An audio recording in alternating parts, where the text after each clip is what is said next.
In this video, I'm going to introduce the law of technology and apply it to the case of tile drainage in Ontario. And so you're responsible for understanding what this law is and then the basics of tile drainage, which are important, and then how this law applies to tile drainage.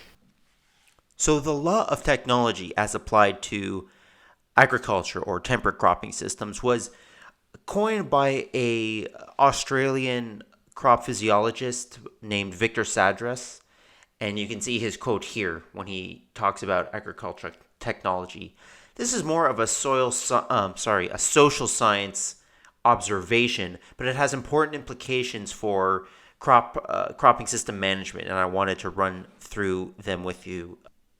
So agricultural technology solves problems and it creates problems. And let's go through a couple of examples that explain what I mean. Transgenic corn with the Bt trait is probably what we think of when we think about technology to reduce the incidence of corn rootworm or similar types of insect pests of corn. Another type of technology is crop rotation. And crop rotation is deployed for multiple reasons, including to reduce the pest pressures associated with an insect like corn rootworm, because corn rootworm lays its eggs, of course, in that corn crop. Those eggs overwinter, the larvae emerge, and if there's no corn when they emerge in the spring, well, they're out of luck.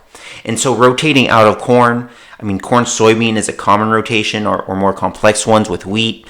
That's a common technology to reduce the severity of rootworm damage. But over time, some rootworm populations are adapting by favoring a prolonged egg diapause. In other words, when the adult rootworm lays eggs, that egg doesn't just overwinter for one winter, it'll overwinter for 2 or more winters before emerging, before that larva hatches. And so if you're in a corn and soybean rotation, corn, then soybean, then back to corn, then this kind of adaptation is bad news. In any case, the point here is that we have these technologies, Bt corn or crop rotation, which is kind of a technology, and these solve problems, but they also introduce problems. So in summary, the two technologies that were adopted to solve this particular problem of insect pests, Bt corn and crop rotation, those technologies have created new problems, or perhaps it's more accurate to say that these problems evolved in response to the proposed solutions, and therefore we need even newer solutions, more innovation. Another example of a technology that is solving problems and potentially creating new problems is the increasing use of fungicides in corn, or what you can call foliar fungicides. So this is a product that's sprayed onto corn at either VT or tasseling or silking, so around flowering in corn, and it protects that plant against fungal diseases. And fungicide use is increasing in the United States and Canadian corn production. There's a number of reasons you can speculate why. One would be increased fungal disease pressure, possibly due to climate change. For example, in August 2020, this past August, Ontario had its first confirmed case of tar spot. You can also think, well, maybe, company reps are now recommending fungicide use more often. Maybe there's a marketing push, or maybe livestock farmers are increasingly concerned with the quality of the feed that they're, feeding to their animals. So fungicide is solving a problem, right? A perceived problem by farmers and people in the agricultural sector. But there could be some long-term, unintended, perhaps unpredictable consequences of fungicide use. And so two possible ones I'm speculating here is that, the spraying of fungicides in corn might affect soil microbiology, right? You're spraying onto the plant, but, droplets can fall down onto the soil and perhaps affect the soil. And so we know, as an example, that some species of fungi are important for corn to acquire phosphorus. They're very important for phosphorus acquisition early in the season.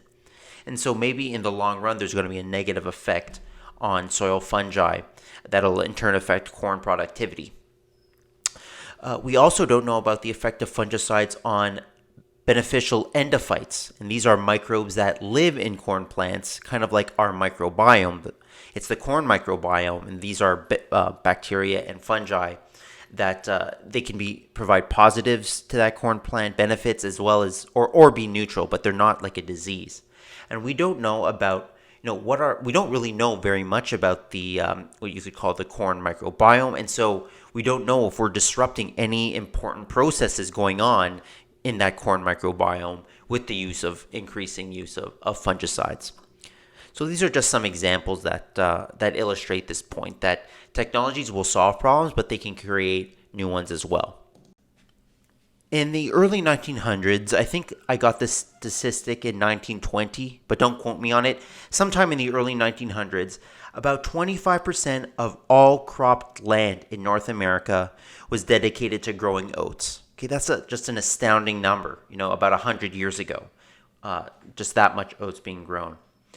In Ontario, very true, lots of oats being grown, primarily for the timber trade. And it's not because oats were used specifically to make timber, but because the timber trade used a lot of horses, and those horses ate oats. So yeah, huge demand from the timber industry for Ontario oats. But then this happened. Right, the timber industry mechanized. Many other industries that previously used horses also mechanized. Combustion engine, trucks, tractors, heavy machinery, basically everything powered by fossil fuels. So we have mechanization. We have, horse populations plummeting. We just don't need that many horses. And then as a result, we have in Ontario a 500% decrease in oat production. And if that's measured either in terms of area or total tonnage produced, just 500% decrease, since the 1950s. That is a story mirrored across the planet. Just oat production fell off a cliff starting in the 1950s due to the mechanization. So let's use Henry Ford as a stand-in or figurehead for this broader change in mechanization, tractors, trucks, cars. So when Henry Ford was inventing the Model T, do you think he went to farmers and he said, "Hey guys, is this all right with you that I'm doing this? This is going to put a lot of horses out of work, and you guys grow a lot of oats, and so I'm not sure who you're going to sell those oats to because there won't be many more horses around. Is that okay with you guys? Is that all right?" No, of course he didn't do that. That probably wasn't even on Henry Ford's mind. And so that just shows you that the unintended consequences of different technologies. The last part of the law of technology that I want to talk about in this video is that ideas and goods combine to form new technologies. So you take existing technologies, you put new ideas to them, you combine them, and you get new technologies. And I'm going to use the case of tile drainage in Ontario to illustrate or do a case study of this idea. So a soil in ideal shape for crop production is about half solid soil and about half pore space, and ideally half of that pore space is filled with water and the other half with air. And that's because roots themselves need air to respire. They need air to take up nutrients, for example. So in very wet, saturated soils, root growth is very slow, root nutrient uptake is very low. Very saturated soils also have very high rates of surface erosion, surface runoff, because if it rains on a saturated soil, well, those pores are already filled with air. That rainfall has nowhere to go but side to side. It's going to erode and take nutrients and soil particles with it. Also, very saturated soils are, field operations are hampered, right? You just can't do very much on a muddy soil. And so in the spring in eastern Canada, we typically have saturated soils. We don't have that ideal mix of 50% soil, 25% air, 25% water. So artificial tile drainage allows farmers to get to that ideal much quicker than if they were relying only on artificial drainage. So let me explain a little bit in what's going on with drainage. So tile drainage 101 is that we have pipes. Nowadays, it's plastic pipes with holes in them, perforations around them, that are installed generally a meter or lower below the surface of the soil. And if the soil around that drain is saturated with water, then water is going to drain into that pipe, into that tile. And these tiles are gently graded. They're sloped very gently. So once the water enters that tile, via gravity, it's going to flow through the pipe off of the field into an outlet and drain away from the field. Okay, that's tile drainage 101. Tiles are only going to run if the water table, if that area of total soil water saturation is above the tile line. The tile drain will not run if the water table sits below that drain or that tile. So generally in the spring is when the tiles are going to run because the soil is completely saturated, or after very, very heavy rains in the summer when the water table is brought above those tile lines. So often in the summer, those tile drains will not be running, or very, very, very slowly. What they end up doing is creating an ideal soil environment above the tile lines. And so you can see here that you end up getting this pattern in terms of where the soil water table is, or where the water table in the soil is. But generally above those tiles, we have an ideal mix of air to water in the soil pores, and that's going to increase yield, reduce erosion, and speed up field operations in the spring. So this is an example of how tile is typically installed in Ontario. There's a single implement that is essentially trenching and then installing the tile all at the same time. A couple of things I'll just mention here is that the installation of tile has to be planned around field or crop activities. Obviously, you can't be installing tile and growing a crop all at the same time. So sometimes crop rotation can help with the planning. Maybe in southern Ontario, having winter wheat and then tiling after winter wheat, or just tiling a small section of a field at a time. In northern Ontario, farmers will typically tile land that's been in hay for a while. So they'll harvest hay and then start installing tile and then grow a field crop like canola the year after. The yield benefits of tile drainage in Ontario are very well established.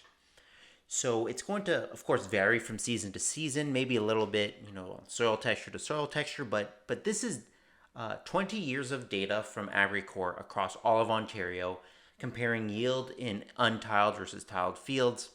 And you can see it depends on the crop, but it's 25% yield increase or more. And that's huge. Okay, so tile drainage is a proven benefit. And it increases yield basically two main ways. Number one, it allows earlier planting, timelier planting, which is going to increase yield just because of that planting benefit. But number two, it's going to promote better root development. Okay, so when tile drainage is installed, you have deeper roots that are functioning more effectively, taking up nutrients more efficiently. And so you're getting better water capture, better nutrient capture, and that's just contributing to yield. Inevitably, there's a question about how does tile perform in dry years? Is there a yield penalty to having tile installed in a drier season? The answer is it depends. Okay, data from Ontario show that some dry years there's no yield penalty. Some dry years there is a 3 to 11% yield penalty associated with tile drainage versus untiled or versus controlled tile drainage. And I'll explain what that is in a minute here. So there is sometimes a small yield penalty, but that is outweighed tremendously by the overall yield advantage of tile drainage. So going back to this law of technology, once farmers had yield monitors and they could kind of figure out how yield was changing across their field, they started figuring out that, or they found out that yield was higher right above the tile line where that red arrow was, right? And yield would be always slightly lower between the tile runs where that green arrow is. And you can see how that change in yield kind of mirrors this change in the depth of the water table. Yields were generally higher above the tile run where that water table was lower. This simulated interest in narrowing tile drainage spacing. So, I mean, a ballpark kind of average tile spacing, it depends on multiple things like soil texture, but let's say it's 15 meters or 50 feet. Farmers became interested in narrowing that spacing because they were seeing that yield was much higher right over the tile. So a couple of considerations in terms of drainage spacing and depth. This is obviously very general. The more rapidly draining that soil is, the wider that tile spacing is required to be. So, it'll be wider on a well drained sandy soil and narrower on a poorly drained clayed soil. But this is affected by other things other than texture, things like plow pans, presence of clay layers, and slope of a field. So depth is 2 to 3 feet deep. So we can say that's roughly 3/4 of a meter in depth. But again, that's going to depend on different geological features as well as soil texture, soil drainage classification. Spacing varies from typical spacing, say 25 to 70 feet between the tiles. So what I'm doing now is going from 50 feet. 50-foot spacing was quite common many years ago, and now we're just putting another tile in between. So now we're going to go down to 25-foot spacing, and I think that's kind of a typical way to improve drainage. Just if someone's already done it, just improve on it and narrow the spacing up. That said, there's interest in Ontario of going to like ultra narrow spacings, just because again there's that yield benefit of a crop growing next to a tile line. So going down to say 12 feet spacing, which may or may not be economical. There's tax reasons to install drainage, which also play into it. In any case, any design, tile drain design, has to comply with the law. So there's laws governing drainage in Ontario. I mean, people installing drainage, especially, are governed by multiple laws. Drainage contractors in the province are more regulated than state parts of the states. So those are some things to keep in mind. So what is my point here? Do I even have a point? What was I talking about, and what does this have to do with the law of technology? So let me bring that home. So installing tile requires that the operator maintain a specific grade or slope when installing that tile, right? The tile can't be going up and down because then water won't drain. It can't be perfectly flat because also the water won't drain. It has to be gently sloped so that by gravity water will drain once it enters the tile line. This was always tough to do. Operators were basically eyeballing it, and that worked pretty well, but they had to install tile very slowly. So one way to speed up the installation of tile and therefore make it cheaper and easier to install was to have a laser essentially guide the leveling or sloping process. And that's what happened. So the laser was invented in 1960, right? The first laser in a lab in California. But by 1969, there's a laser grade control is commercialized. So in 9 years, you go from this prototype laser to commercial availability. So this is the 101 basically how this laser grade control works. You have a transmitting laser that's set with the desired slope, and it's beaming lasers at the receiving unit on the implement installing the tile. And that receiving unit, it's essentially a computer, and it's almost automatically adjusting the slope of the tile that's being installed in response to that laser, trying to make sure it's staying level. Anyway, you don't really need to know the details of that. So this laser level control is still quite common in North America, but it's no longer state of the art. It's for a number of reasons. It can be hard to use in windy conditions, and it's labor intensive because you have to be moving and setting this laser, every kind of turn. So right now, state of the art is using RTK essentially to install tile drainage. So you have RTK unit both on the tractor and then on the implement itself.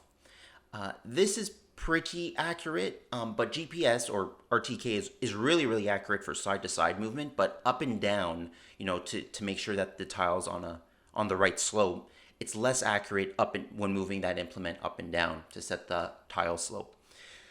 So the real state of the art, if you want to be super accurate, is to combine RTK with a 3D elevation map.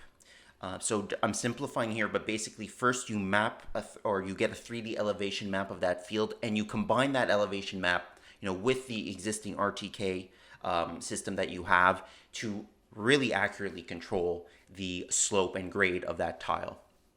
So you can make these 3D elevation maps in a number of different ways.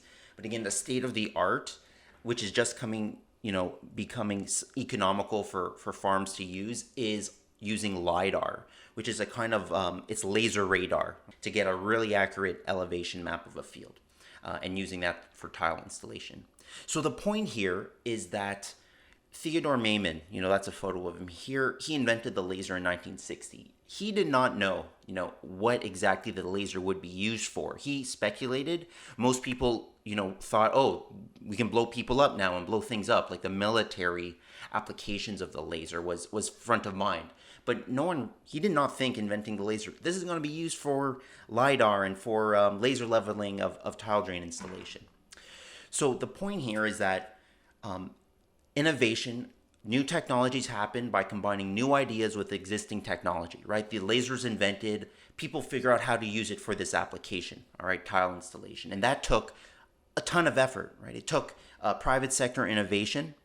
It took innovative farmers who were willing to try the technology and then, offer feedback to help improve it for on-farm application. There was quite a bit of public sector investment at the university level in creating this. And so there's continuous innovation and new technology adoption by taking existing technologies and combining it with new ideas.